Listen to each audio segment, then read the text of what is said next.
hello. It must be a day ending in Y, because the Albanese government has backflipped again on the census. Now, nearly 2 weeks ago, I don't need to remind you, but it was nearly 2 weeks ago that the government was claiming there wouldn't be any new questions on the 2026 census about LGBT Australians, despite previously saying there would be new questions about sexuality and transgender and intersex people. It'd create too much nastiness, Jim Chalmers said. But 9 days ago, they backflipped on the backflip and said there would be a question about sexual preferences after all, but there wouldn't be one about transgenderism. We talked about it on the show last week. Well, today, the Treasurer was on ABC's Insiders and he said that the plan was changing again because now there will be a question on gender identity. Will there be, in the next census, questions on both sexual preference and gender identity? There will, David. We'll be adding a new topic which covers both sexual orientation and gender. That'll be the first time in the 2026 census. We have listened to the community. Now, we talked about this last week, and I said last week, Kel, that we should have the question there because I think for the purpose of collecting the data, it is legitimate. But how many times do they want to backflip on the backflip on the backflip on... The plan originally was to have the two questions, then they said they weren't, then they said we'll have one and not the other, and now they've got both. Well, all this nonsense that the government's been through, they could have just kept it how it was. Yeah, well, listen, I'm not a big follower of any code of football, but I recognise an own goal. It is just weird that they are inflicting so much self-inflicted damage. I mean, Peter Dutton just needs to sit there while they punch each other up at the government benches. They're making a mess of it all. They look really bad. I can't see a problem with asking a question. Accurate data is what it's all about. That's just fine. But why get in why treat it as being really important? What they've done is they've dramatised it. They've said, this really matters an awful lot and we're really nervous so we won't do it. Oh no, some people are upset, we will do it. And this one still makes it, oh no, we're not nervous anymore, we'll do this one now. They look like an indecisive government that cannot make decisions, cannot lead, cannot Not the run Australian government, Kel. Joe, they've turned something that could have been reasonably uncontroversial into an absolute SHIT show.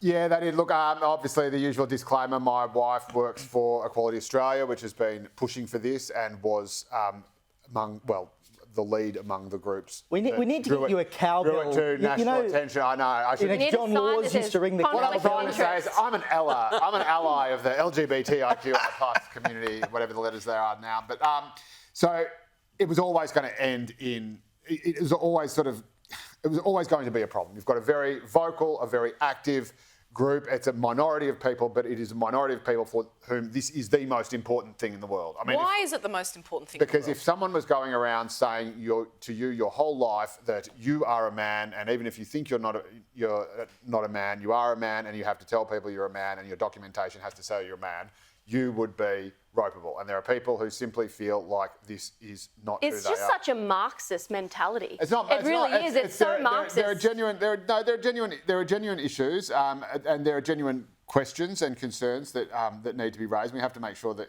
all these procedures and stuff are medically responsible and that we're not misdiagnosing people. But there are, without a shadow of a doubt, and I know them, there are people who absolutely know for sure and knew since they were children that they were born in the wrong gender. I bet you those ones don't really give a wallop about a lot of this stuff. The ones I'm thinking of generally... The ones who are genuine. They think you have to commit, but the idea that, and they are not the sort of people who say, well, I identify as female, but I still have a penis. Yeah. But these are people who have gone all the way with LBJ. But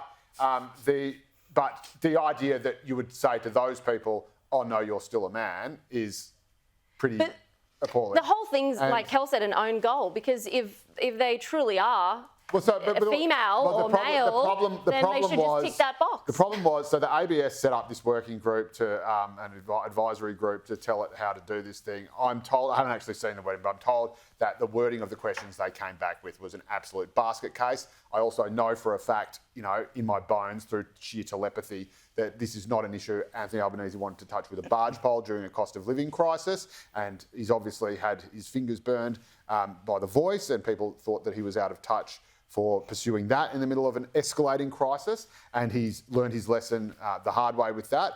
And the other thing is that this is, and by the way, the intersex community is still very upset that they will not apparently get a question on the census. So again, you just sort of end That up... makes more sense. Well, it makes more sense. Maybe it does, although there would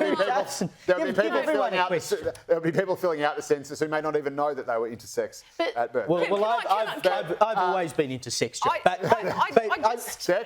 But is it, given how much of the public discussion now, Lucy, is taken up by these issues, do we not deserve to get at least a somewhat accurate idea from the census of how many people might identify as transgender or a different gender to the one they were born as? I'm all for actually collecting the data, and I know that there are many in the gender critical community who are very much against it. I mean, why we need to know what a person's sexual preferences are is a different subject for me altogether, because I personally don't need to know that.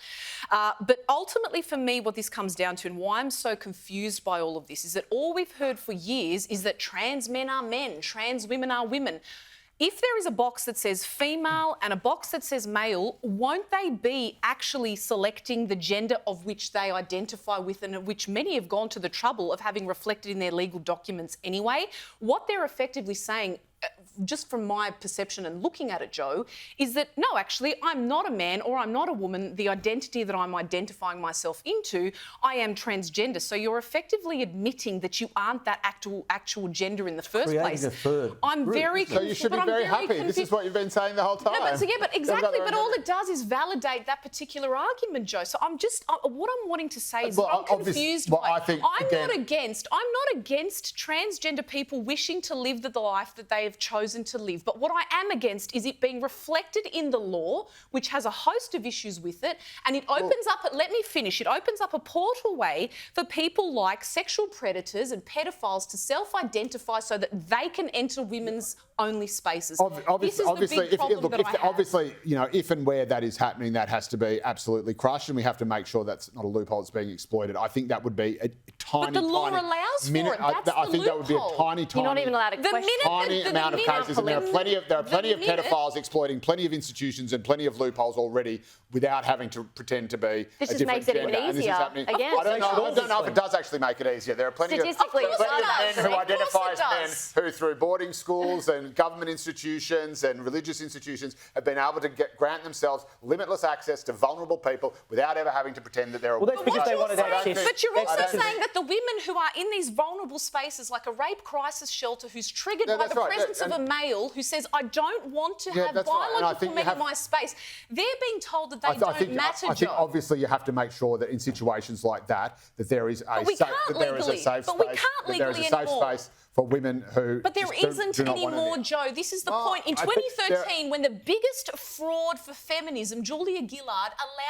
allowed for the Sex Discrimination Act to be changed and amended from biological sex to allow for gender identity, the laws don't protect women anymore. We saw what happened between Tickle v. Giggle. Of course we have to say that if someone is deliberately trying to exploit these to get access to vulnerable people, be it children or vulnerable women or whatever, obviously we have to stop that from happening. But you can't even get to that point. So you're saying that Carlotta or Catherine McGregor shouldn't be able to use a female bathroom? Who's Carlotta? Carlotta is the most famous transsexual woman in all of Australian history. We've lost the point. Catherine McGregor is a host on Sky News. But I think the point. Excuse me, if I may take the floor back,